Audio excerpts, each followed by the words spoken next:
Dos penggalak akan dimula, libatkan warga emas dan petugas barisan hadapan.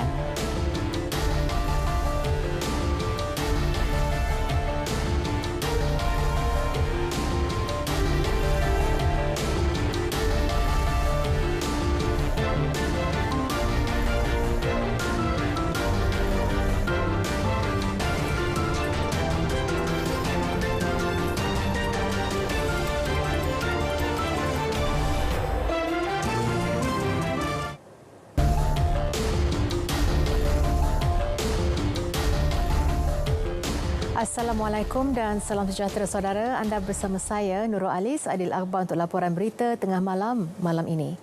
Saudara, Kementerian Kesihatan KKM akan memulakan dos penggalak kepada warga emas dan anggota barisan hadapan yang telah menerima dos lengkap sekurang-kurangnya 6 bulan yang lalu. Individu layak akan dimaklum melalui aplikasi MySejahtera. Bagi individu yang tidak mempunyai aplikasi MySejahtera, pemakluman akan dibuat melalui pesanan ringkas atau panggilan telefon oleh Pusat Pemberian Vaksin. Menteri Kesihatan Khairi Jamaluddin dalam satu kenyataan menjelaskan pemberian dos penggalak dilakukan secara sukarela dan percuma di bawah program imunisasi COVID-19 kebangsaan PICK. Objektif pemberiannya untuk memastikan tempoh perlindungan yang optima diperoleh penerima vaksin di negara ini. Dos penggalak merupakan dos tambahan yang perlu diberi kepada seseorang yang sebelumnya mendapat perlindungan mencukupi selepas vaksinasi lengkap. Namun perlindungan tersebut menurun dari semasa ke semasa. Pemberian dos penggalak akan diteraju klinik swasta manakala fasiliti kesihatan kerajaan pula akan memberi vaksin kepada anggota kesihatan masing-masing. Pemberian dos tambahan pula akan diberi kepada individu yang mempunyai imuniti rendah termasuk pesakit kanser, penerima organ dan pesakit buah pinggang yang menjalani rawatan dialisis.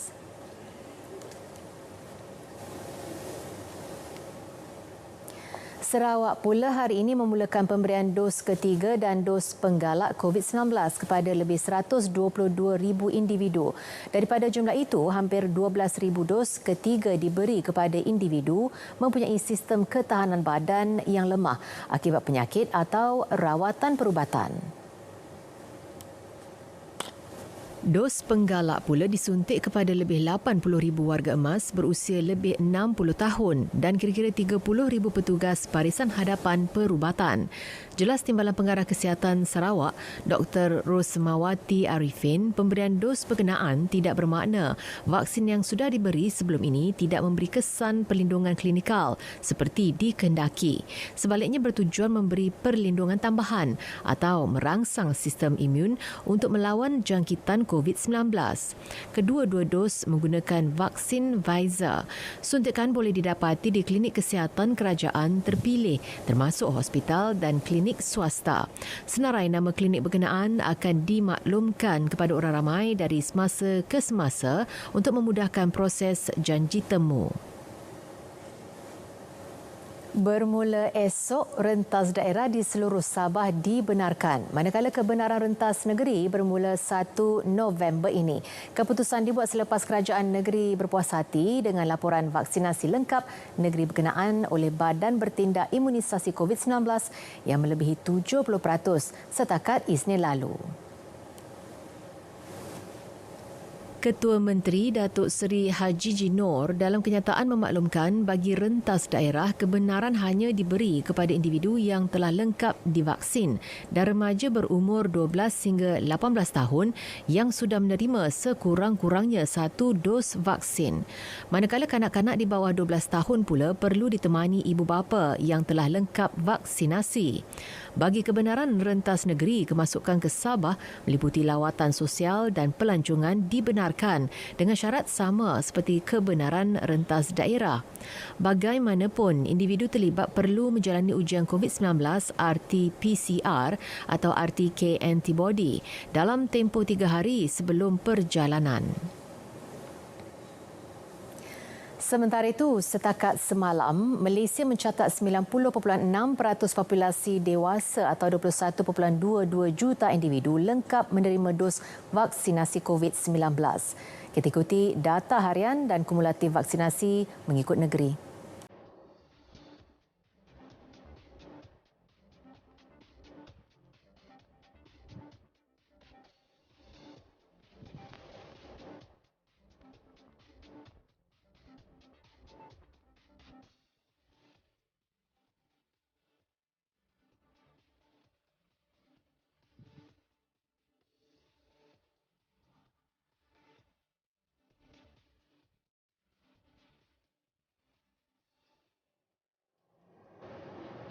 10,832 kes sembuh baharu direkodkan hari ini berbanding jangkitan harian 7,950 kes. Manakala 13 kluster baharu telah dikenal pasti. Perkara itu dimaklumkan Ketua Pengarah Kesihatan Tan Sri Dr. Noor Hisham Abdullah. Ketua Pengarah Majlis Keselamatan Negara MKN Datuk Rozi Mat Saad 6 daripadanya melibatkan kluster tempat kerja, membabitkan Selangor, Melaka dan Kedah. Manakala 3 kluster komuniti dikenal pasti di Sarawak dan Pahang. Masing-masing satu kluster membabitkan kluster institusi pendidikan swasta yang berdaftar di bawah KPM di Kedah, kluster pendidikan lain di Negeri Sembilan, kluster kumpulan berisiko tinggi di Selangor dan kluster pusat tahanan di Sarawak.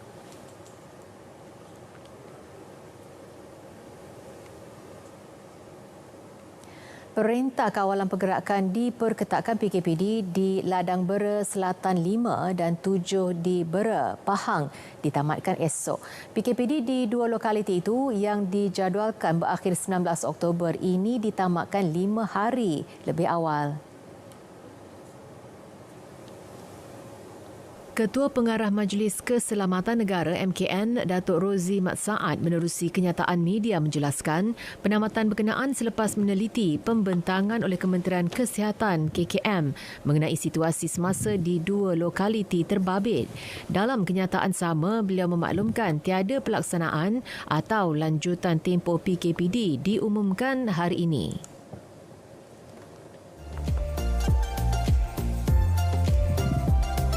Susulan kebenaran merentas negeri bagi mereka yang sudah pun lengkap vaksinasi, jangan lupa untuk anda patuh SOP sama ada yang sudah pun merancang untuk pulang ke kampung halaman untuk berjumpa dengan ahli keluarga yang sudah lama terpisah ataupun mereka yang ingin pergi melancong, pastikan anda patuh SOP dan sebelum memulakan perjalanan, pastikan juga anda melakukan ujian kendiri untuk kepentingan diri kita sendiri dan ahli keluarga kita.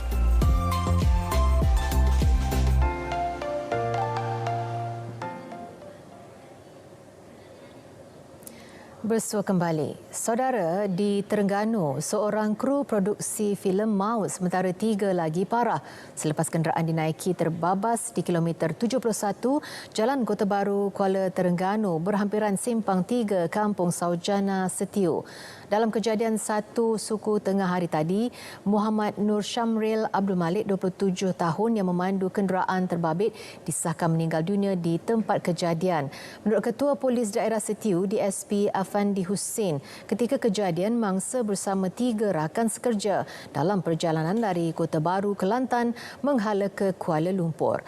Mangsa dipercayai gagal mengawal kenderaan sebelum terbabas dan terlanggar tunggul kayu di kiri jalan. Sementara itu, penumpang hadapan Kamarul Anwar Muhammad Nasir, 39 tahun, serta penumpang belakang Amir Daniel Suhaimi, 23 tahun, masing-masing cedera di bahagian leher dan patah tangan. Manakala seorang lagi penumpang belakang, Nur Azizi Nazril Abdul Aziz, 26 tahun, putus tangan kiri.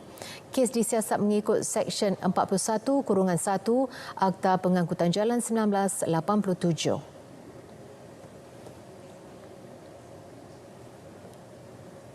644 kes pemberi pinjaman wang tanpa lesen atau ALONG disiasat dari Januari hingga September tahun ini. Pengarah Jabatan Siasatan Jenayah Komersial Bukit Aman, Datuk Muhammad Kamarudin Madin berkata kegiatan sindiket itu masih berlaku kerana wujudnya permintaan dalam kalangan peminjam. Beliau dalam kenyataan turut memaklumkan polis masih mengesang kegiatan penawaran kerja sindiket berkenaan kepada golongan peminjam. 2 kes itu dikesan di Sabah menerusi penawaran kerja dalam keadaan membabitkan pinjaman individu yang tidak diluluskan serta bagi individu yang gagal melunaskan bayaran hutang. Menurutnya, sindiket didapati menawarkan pekerjaan kepada individu yang pinjamannya tidak diluluskan untuk bekerja sebagai penyimbah cat atau menghantar notis ugutan dan mereka akan diberikan upah atas kerja dilakukan. Bagi peminjam yang gagal melunaskan pembayaran pula, mereka diminta bekerja dengan sindiket terbabit sementara jumlah hutang mereka akan ditolak berdasarkan kerja yang diselesaikan. Justru beliau menasihatkan untuk tidak sesekali membuat pinjaman dengan mana-mana institusi pinjaman wang tidak berlesen dan tidak terlibat sebagai pekerja atau membantu sindiket pinjaman wang tanpa lesen untuk membuat gangguan mahupun khianat walaupun secara paksaan yang merupakan suatu kesalahan jenayah.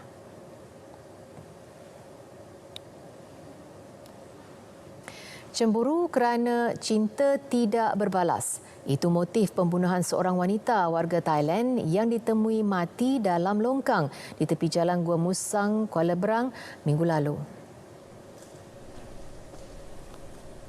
Ketua Polis Daerah Gua Musang, Superintendent Sik Chun Fu berkata punca pembunuhan didedahkan suspek lelaki berumur 24 tahun itu yang mengakui menyimpan perasaan cinta terhadap mangsa 20 tahun lebih tua daripadanya. Hasil siasatan polis telah mendedahkan bahawa punca pembunuhan adalah berpunca daripada cemburu si pembunuh ke atas si mangsa, yang mana mangsa tidak menerima cinta yang diluahkan oleh si pembunuh itulah. Hasil siasatan pihak polis telah menunjukkan bahawa mangsa telah dibunuh, dicekik di rumah kedai, kemudian telah dibawa ke tempat kejadian dan dibuang di tepi longkang ni lah dengan menaiki kenderaan persendirian dia. Dalam kejadian kira-kira pukul 3 petang 5 Oktober lalu, orang awam menemui mayat wanita berkenaan dalam longkang. Sehari selepas penemuan mayat mangsa, polis menahan 7 sekeluarga majikan wanita terbabit yang berumur 21 hingga 64 tahun di Felda Chiku untuk membantu siasatan. Penahanan seorang peniaga dalam talian berjaya menumpaskan kegiatan pengedaran dadah di Terengganu dan Kelantan. Lelaki berumur 43 tahun itu ditahan dalam satu serbuan di Kampung Paya Gucil, Bukit Tok Beng, Kuala Terengganu malam semalam. Menurut Ketua Jabatan Siasatan Jenayah Narkotik Terengganu, Superintendent Tium Ming Kung, ketika serbuan polis menemukan heroin seberat 28 gram. Turut disita 6 kenderaan, barangan kemas, wang tunai RM27,400 dengan nilai keseluruhan rampasan RM381,900 dipercayai hasil jualan dadah. Suspek yang dipercayai menjalankan kegiatan tersebut sejak 3 tahun lalu disiasat di bawah Seksyen 39B Akta Dadah Berbahaya 1952. Seorang penolong pegawai agensi perladangan direman 5 hari bagi membantu siasatan tuntutan palsu berjumlah lebih RM15,000. Perintah reman dikeluarkan Magistrate Fatina Amira Abdul Jalil di Mahkamah Magistrate Shah Alam. Suspek dipercayai bersubahat dengan seorang pemilik syarikat mengemukakan tuntutan palsu berhubung kerja pembekalan pasir, sungai dan tanah sedangkan kerja tersebut tidak dilaksanakan. Kejadian berlaku 3 tahun lalu ketika suspek bertugas sebagai pengurus perniagaan agensi tersebut di Klang. Kes disiasat mengikut Seksyen 18 Akta SPRM 2009. Sebuah kilang perabot musnah terbakar dalam kejadian di Jalan Udang Galah, Kampung Teluk Gong di Pelabuhan Kelang pagi tadi. Pengarah Jabatan Bomba dan Penyelamat Malaysia JBPM Selangor, Nur Azam Khamis berkata pihaknya ke lokasi kejadian sejurus selepas menerima panggilan kecemasan pada pukul 11.10 pagi. Seramai 28 anggota bomba dari Balai Bomba dan Penyelamat BBP Pelabuhan Kelang, Kota Raja dan Sungai Pinang, Andalas dan BBP Petaling Jaya dikejarkan ke lokasi kejadian. Kerja-kerja pemadaman turut dibantu 4 lori tangki air dari BBP Puchong, KLIA, Shah Alam, Serdang dan BBP Pandan. Menurut beliau, kejadian tidak melibatkan sebarang kemalangan jiwa dan punca kejadian masih dalam siasatan.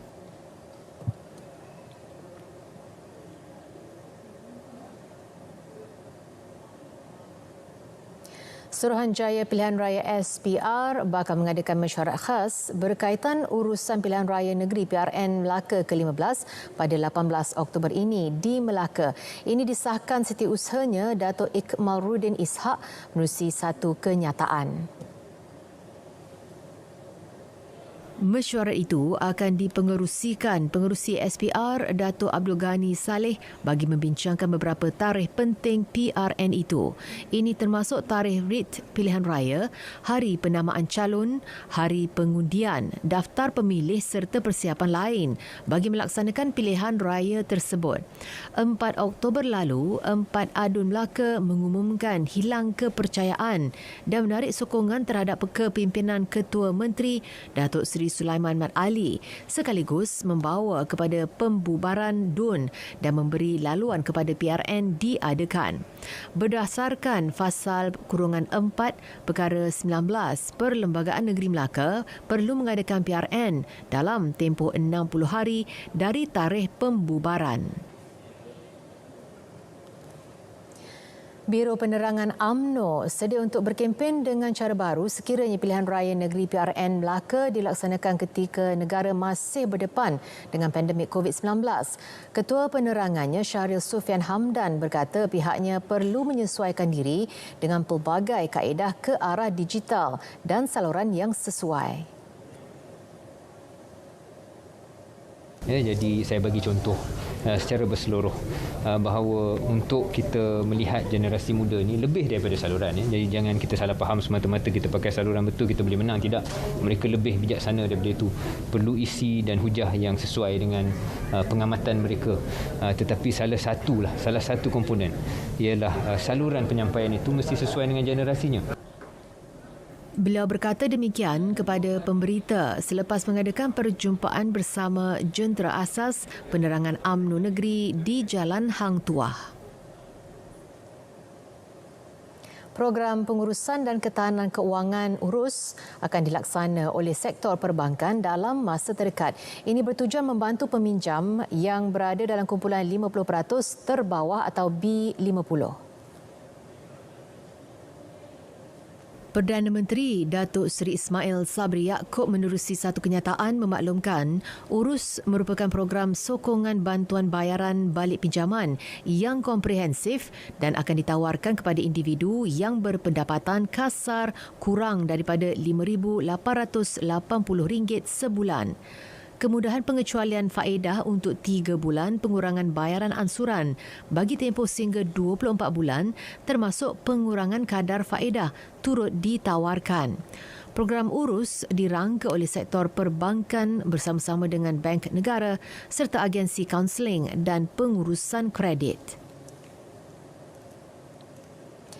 Program Fellow Perdana memberi manfaat besar apabila ramai pesertanya berjaya dalam sektor awam, swasta mahupun politik. Menurut Perdana Menteri, ia terbukti berhasil melahirkan pemimpin generasi baharu melalui pendedahan lapangan melibatkan ahli jemaah menteri sebagai mentor. Jemaah menteri diminta terus memberi bimbingan kepada peserta berkaitan aspek pentadbiran kerajaan untuk mendedahkan anak muda memahami serta mempelajari bagaimana kementerian ditadbir. Mereka juga boleh memahami secara dekat bagaimana penglibatan mentor mereka atau menteri mereka di dalam politik. Saya percaya kita dari segi experience kita bukan saja bantu mengajar mereka ataupun memberikan pendedahan bagaimana pentadbiran di pejabat, tetapi kita juga membawa mereka, saya difahamkan dulu menteri-menteri yang lepas ada membawa fellow mereka pulang ke kawasan terlibat dengan politik dan sebagainya. membawa mereka ke parlimen untuk melihat sendiri perbahasan dan sebagainya. Jadi perkara-perkara inilah yang saya lihat mampu untuk memberikan pendedahan dan pembelajaran dan juga ilmu kepada fellow kita. Perdana Menteri berucap pada majlis penyerahan Fellow Perdana melibatkan 66 anak muda berprestasi tinggi terpilih tahun ini. Fellow Perdana dilaksanakan Kementerian Belia dan Sukan sejak 2013 serta telah mengumpulkan penyertaan lebih 600 anak muda sepanjang 9 tahun diadakan.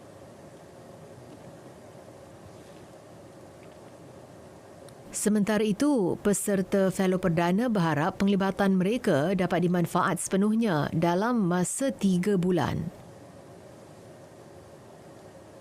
Saya expect saya akanlah dapat melibatkan diri dalam untuk mengalami bagaimana proses pengubalan dasar dikerjakan di dalam kerajaan, dan saya haraplah pengalaman ini akan bagi saya gunakan sebagai batu loncatan mungkin kepada sektor awam pada satu hari nanti.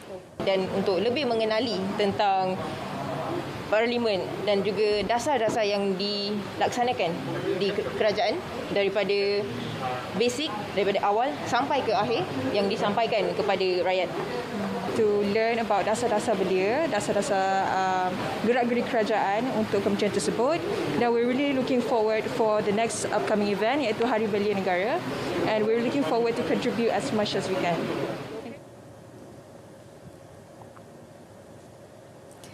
Sekolah Menengah Kebangsaan Kubang Kerian menjadi hub pengumpulan minyak masak terpakai untuk dikitar semula. Program infak minyak masak itu dianjur dengan kerjasama syarikat Kitar Semula, Fat Hopes Energy Sendirian Berhad. Tong berkapasiti 1,000 liter ditempatkan di sekolah berkenaan bagi menyimpan minyak masak terpakai yang disumbangkan. Sebaik penuh, syarikat berkenaan akan mengutip tong terbabit untuk dikitar semula. Hasil pendapatan akan diserah kepada pihak sekolah untuk tujuan pendidikan para pelajar.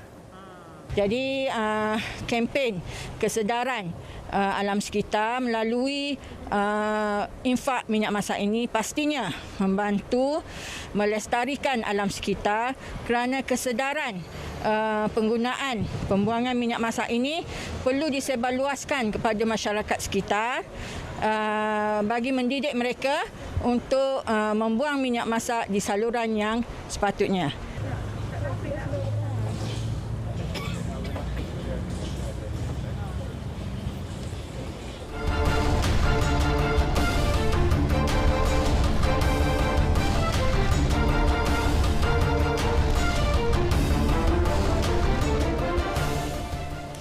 Segmen sukan.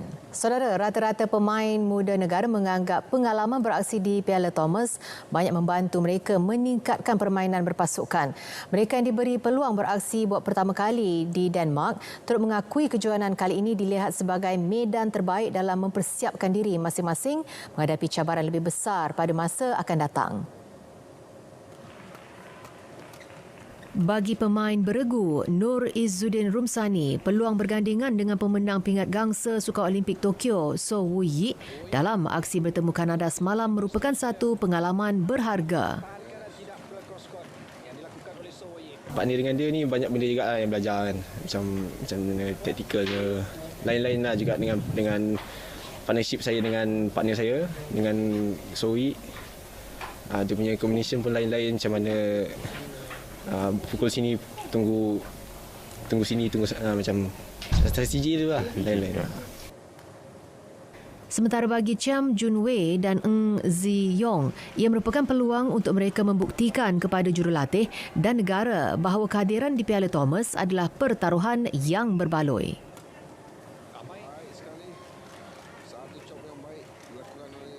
Akan sentiasa buat ready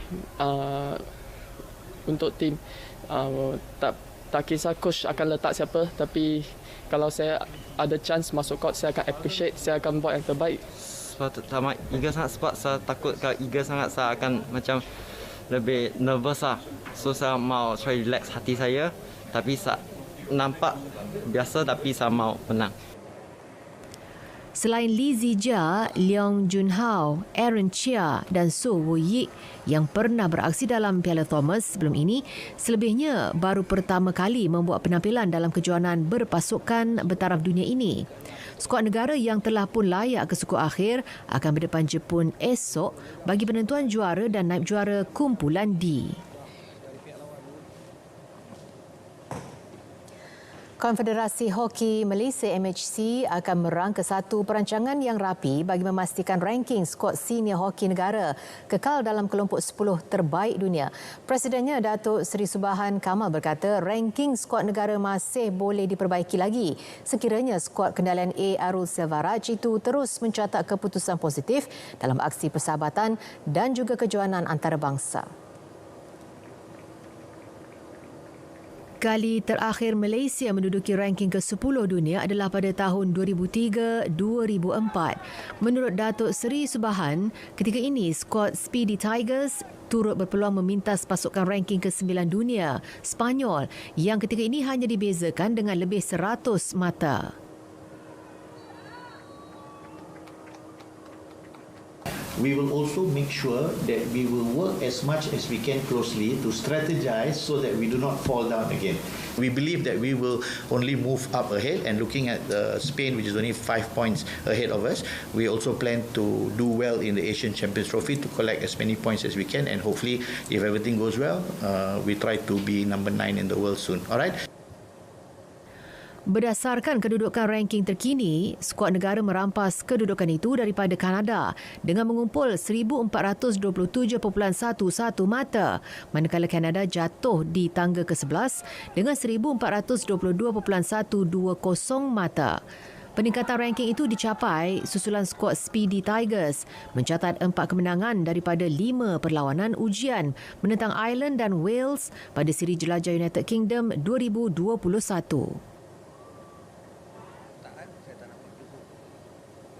Dalam perkembangan lain, pengerusi jawatan kuasa pertandingan MHC, Datuk Seri Aniljit Singh telah mengesahkan penyertaan pasukan yang akan mengambil bahagian dalam kejohanan Piala Tun Abdul Razak 2021.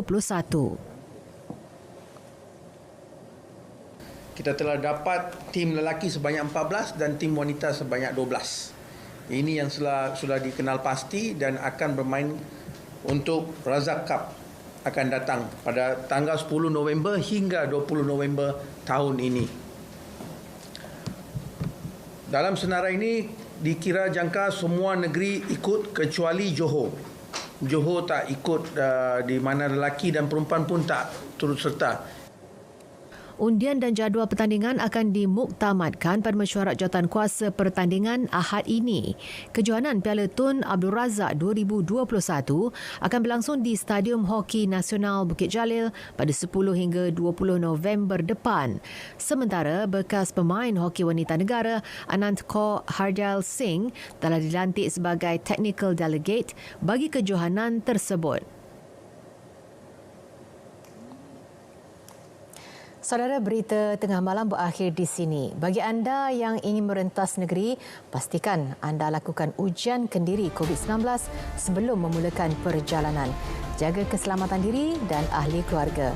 Yang sahih hanya di Berita RTM. Saya Nurul Alis mengucapkan Assalamualaikum dan selamat malam Malaysia.